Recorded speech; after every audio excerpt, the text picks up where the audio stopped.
Alright, here we go. The very first video of a new concept, a new format. This is it. So, what I'll be doing with this new format is I'll be answering questions that you guys can ask me in my Discord. If you haven't joined my Discord yet, you can find it below this video. So you can go to my Discord, ask me anything you want to know, and then I'll proceed to answer your questions as I go and hike in nature. Something that I've talked about so much, something that I love to do. And I just feel like I'm killing two birds with one stone. I am making better content and something more enjoyable for you guys to watch. I can imagine that you'll want to see what the Belgian nature looks like.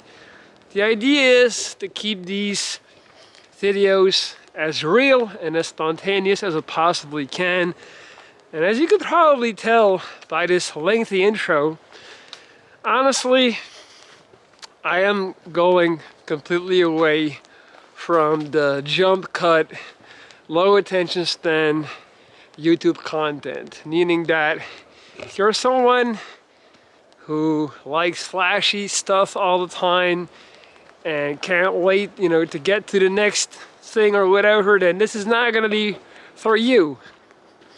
Now, on the other hand, if you're someone that likes to take their time to vibe with me and my channel, my content and my message, and along the way enjoy the scenery, then this is exactly what you will like.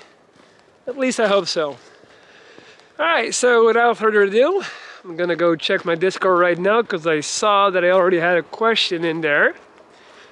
Let's see. From my man, Cam A. What's up, Cam A? Congratulations. You are the very first person to be featured on this new series. Cam A.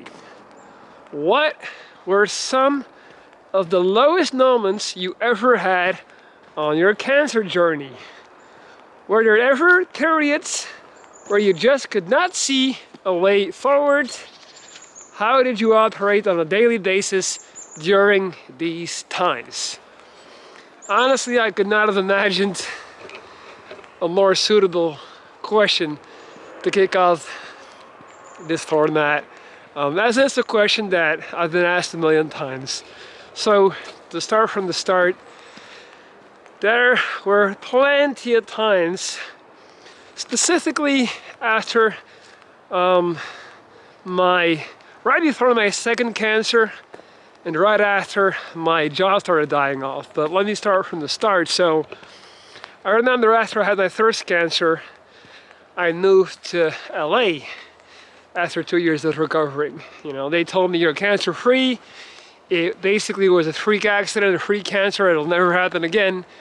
And then after spending 3 months in LA, I remember I didn't like LA at all, so I took a trip to San Francisco. And I was staying at this hostel and they were doing like a guided bike tour. You could rent a bike and you would bike all across the Golden State Bridge and all these things. And I remember biking up the Golden State Bridge and choking. I couldn't breathe. I was damn near passing out, and for whatever reason, I couldn't properly inhale air. And I was thinking, what the hell is wrong with me? Like, I couldn't figure it out. Now, as it turned out, at that point, there was already a tumor growing behind my chest bone that was caused by lymphomatic leukemia. So because of this tumor, there was also fluid being released into the bag in which my lung is situated. So you have to think a lung is like a balloon. Every time you're breathing in, what you're doing is you're filling your lung like a balloon with air. So that your lung is in a bag for lack of a better term. And that bag was systematically being filled with fluid from that tumor. So it wasn't able to fill, so I wasn't able to breathe, right? So obviously I didn't know all that at the time. I rushed back home. I remember being on the flight, literally thinking like, am I even gonna make it, you know? And I did make it just in time, and they figured out like, yeah, you know, you got leukemia. So that was my second cancer in 2 years after being told I would never get cancer again. And to make matters even worse, that cancer was entirely unrelated to my first cancer. So imagine what's going through my mind at this time. 2 cancers in 2 years, entirely unrelated from one another. I'm thinking at this point, rest in peace. I am officially a dead man. So, Kanye, that was the first point when I really sincerely felt that I was not gonna make it, that I was not gonna survive, and that I was gonna die soon. Because my mindset was, even if I can, you know, overcome this cancer, this second cancer as well, I'll just get a third and a fourth and a fifth cancer until I'm dead. That, you know, that was just like the way I was looking at it. Let's get a, see if we can get a horn. No horn? Got nothing. All right. So sometimes if you got lucky, they'll blow the horn. But he was signaling that he couldn't for whatever reason. Anyhow, so I remember making it back to Belgium and constantly having to go to the hospital to have the fluid in my lung bag drained. And that was by far the most gruesome period in my life in terms of physical pain, because what they would do is every 2 days they would literally just jack a thick-ass needle into my back to pierce through my back to be able to get into the bag and drain it. I still got some pictures. You know, every time they would fill up 12 baby bottles basically with tuna soda, tuna lemonade, and that basically continued for a few weeks until I was finally ready to go into chemo. And I remember that was right around New Year's as well, celebrating New Year's and thinking, I'm not gonna make next New Year's. I'm not gonna make this shit, you know? And I was riding around. Guys, I gotta tell you, it's never this rowdy here. Like, it's a Wednesday afternoon, and that in Belgium is a time where schools are closed every Wednesday afternoon, and a lot of people have time off. So that's why there's a lot of activity here, but it's normally not the case. Anyway, I remember driving around my car thinking, I'm gonna die soon, and I was just driving around crying, and it was really just this belief that that was it for me, like that was my story, and I basically just kind of surrendered to it in a way. I accepted it, and I started living for the moment and living for the day, and I just started appreciating all the little things, and I stopped thinking about the future, and I just kind of try to tell myself to make the best out of every day left. And I just developed this very short-term mentality. So It's not like I came up with this great mental technique or anything. It's just that I said, well, the time I do have left, I would rather spend that in a positive mindset than in a negative mindset. And as I did that, I started going through the keynote. And then actually, a few weeks later, when we found out that the keynote was working really well and everything was going the right direction, I started becoming, more like positive again, and I started understanding that I still had some more time to live. But even then, like, I just always told myself, man, at the end of the day, I got one job, and that job is staying alive as long as I can. Every single day is a bonus. Every day is a gift. That's why they call it the present. All jokes aside, I've been thinking about that a lot. Like that little play on words I just did. I've also been thinking about time in its, in its entirety, and what time really means. I always talk about how time is our most valuable equity.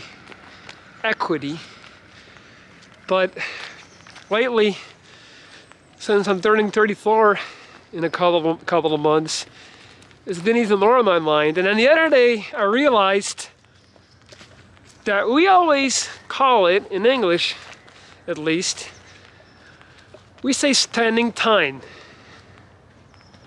And there is a very big difference between spending time and passing time.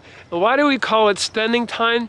Because we're spending our most valuable asset, our most valuable currency, and that's time. And that's something that I learned upon my multiple run-ins with cancer and my near-death experiences. So what I did to overcome it was just get the most out of every day left. Stop thinking macro, stop thinking ahead, and understanding that tomorrow doesn't exist. And I just kind of scaled back what it meant to have a so-called good day. Because it's all about perspective at the end of the day. Like, if you're perfectly fine, if you're watching this video, if you're healthy, and you don't have any medical issues in your life, then a good day probably means making good money, doing something exciting, eating really good, having some type of social activity with a friend, getting a bunch of likes on your social media, all these things that we attach value to. But then, like, when I was in that position where I thought I was gonna die, for me a good day meant being able to take a spin with my car, or having one good meal, or a pleasant interaction with someone, And even now, as I've gotten more healthy, I am once again finding myself altering my perspective and becoming more demanding and becoming more needy in terms of superficial pleasures and distractions. Even for myself, it is hard to constantly be reminded of the essence of life, which is the ability to wake up, get up out of your bed, stand on your own 2 feet, not needing help to wash yourself or bathe, not needing someone to come bring your food in your bed, not having somebody stick a needle in your arm to take your blood once again, not needing medication or pills, not needing to suffer. And that's what I always talk about so much, like, happiness is not the presence of pleasure or joy, it's the absence of pain and suffering. Wow, I do hope that you guys are still hearing what I'm saying, because the wind is blowing pretty damn hard. So this is already a great test for the quality of my microphone. Let me just read your question again. to make sure I didn't miss something. Were there ever periods where you couldn't see a way forward? Yeah, I answered that. Okay, I feel like I covered it pretty well. So Kane, I hope I was able to give you a satisfying answer to your question. Alright guys, if you also have a question that you would like me to tackle, then please make your way over to my Discord, ask me the question, and I'll make a video on it. Anything goes. It doesn't have to be a question about me. It can also be a question about you. It can be about anything. Literally anything. Let's have some fun with this. We can take it wherever you guys want to take it. Remember, Discord link below this video. Don't forget to hit the thumbs up. And I'll be back soon. Ciao, ciao.